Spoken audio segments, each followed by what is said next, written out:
Three. Hello, welcome to the Duke of Edinburgh Award.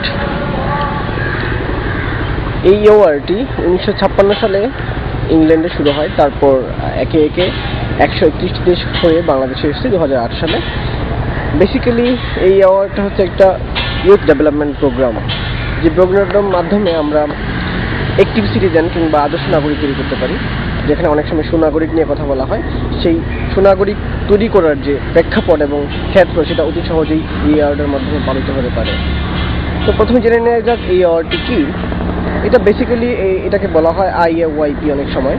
IAYP মানে হচ্ছে international award for young people. এখানে 14 to 25 ইয়ার্সের যে কোনো ইয়েতেই participate করতে পারে এবং এই অ্যাওয়ার্ডের 3টা লেভেল আছে। প্রত্যেকটা লেভেলে আবার 4টা করে সেকশন আছে। লেভেল 3টা হচ্ছে ব্রোঞ্জ, সিলভার, গোল্ড। আর প্রত্যেকটা অ্যাওয়ার্ডের যে সেকশনগুলো 4টা সেকশন, সেগুলোর মধ্যে হচ্ছে skill, service, physical recreation and adventurous journey.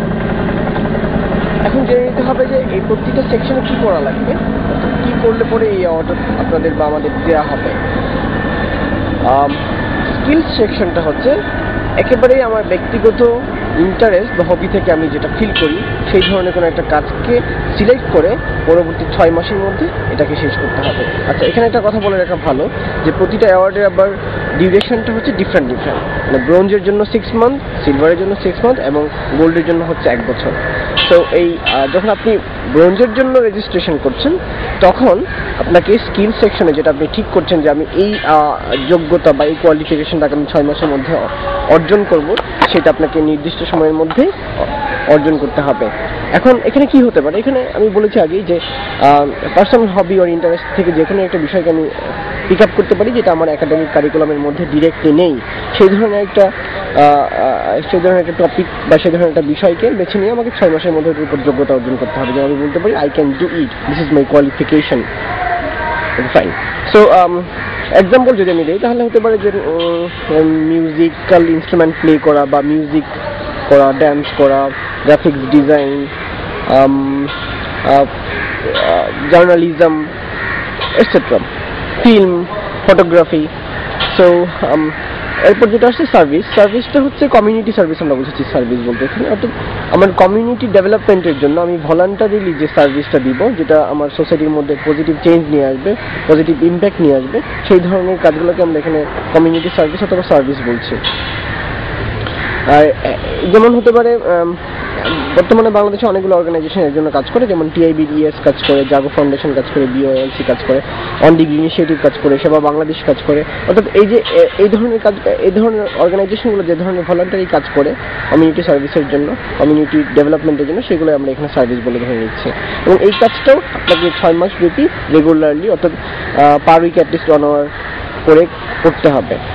তারপর যেটা physical recreation is nothing but actually the process of keeping yourself fit, physically fit. সেই ধরনের অ্যাক্টিভিটিগুলোকে আমরা বলছি ফিজিক্যাল রিক্রিয়েশন, যেন আপনি যে কোনো ধরনের ফিজিক্যাল এক্সারসাইজ বা স্পোর্টস করে আপনার বডিটাকে ঠিক রাখতে পারেন। As a youth, as a citizen আপনাকে অ্যাক্টিভ থাকার জন্য বা ভালো কোনো কন্ট্রিবিউশন নিয়ে আসার জন্য ফিজিক্যালি ফিট থাকাটা খুবই গুরুত্বপূর্ণ। সেই জন্য এইখানে এই সেকশনে আপনাকে যে কোনো একটা টপিক সিলেক্ট করে যে কোনো একটা ফিজিক্যাল রিক্রিয়েশনকে টার্গেট করে সেটা কন্টিনিউয়াসলি কন্টিনিউ করতে হবে।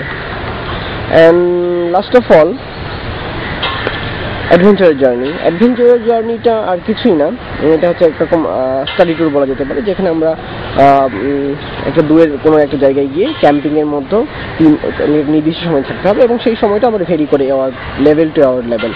যেমন ব্রোঞ্জের জন্য হচ্ছে 1 রাত 2 দিন, সিলভারের জন্য 2 রাত 3 দিন এবং গোল্ডের জন্য হচ্ছে 3 রাত 4 দিন। ওই সময়টার মধ্যে আমরা অপরিচিত অনেকের সাথে পরিচিত হবে, যাদের সাথে নেটওয়ার্কিং হবে, রিলেশনশিপ বিল্ড আপ হবে, অ্যাজ ওয়েল এজ আমরা ওখানে কিছু স্পেসিফিক কাজ করব। এই তো। এখন আপনাদের কোশ্চেন আসতে পারে যে আমি যে কাজগুলো করছি বা কাজগুলো আমার যে করা হয়েছে সেটার প্রমাণ কি, সেটা আমরা দুইভাবে জাস্টিফাই করব। একটা হচ্ছে পেপারসের মাধ্যমে, আর একটা হচ্ছে ভাইবা কিংবা কোনো ধরনের টেস্ট হতে পারে, ডিরেক্টলি কোনো টেস্ট।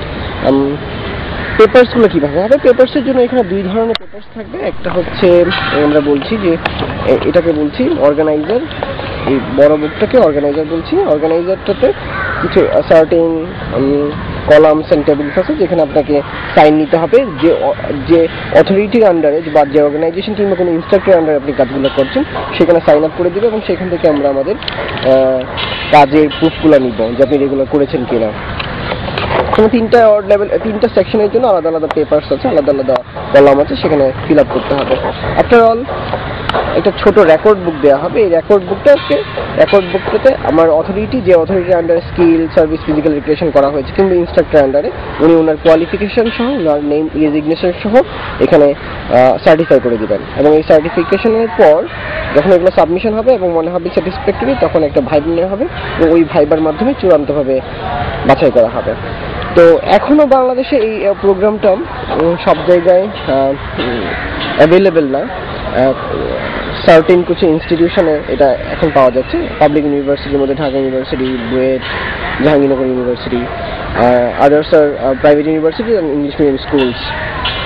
সো আমরা খুব তাড়াতাড়ি এটার জন্য একটা ইন্ডিপেন্ডেন্ট অপারেটর স্টার্ট করছি, যেটার মাধ্যমে বাংলাদেশে যেখানে ইউথ এখানে রেজিস্ট্রেশন করে তার অ্যাওয়ার্ডের জন্য যেসব কাজ দরকার সেগুলো করে নিতে পারবে এবং উত্তরোত্তর উন্নয়নের মাধ্যমে নিজেকে সমৃদ্ধ করার পাশাপাশি দেশ এবং সমাজকে এগিয়ে নিয়ে যাবে। ধন্যবাদ।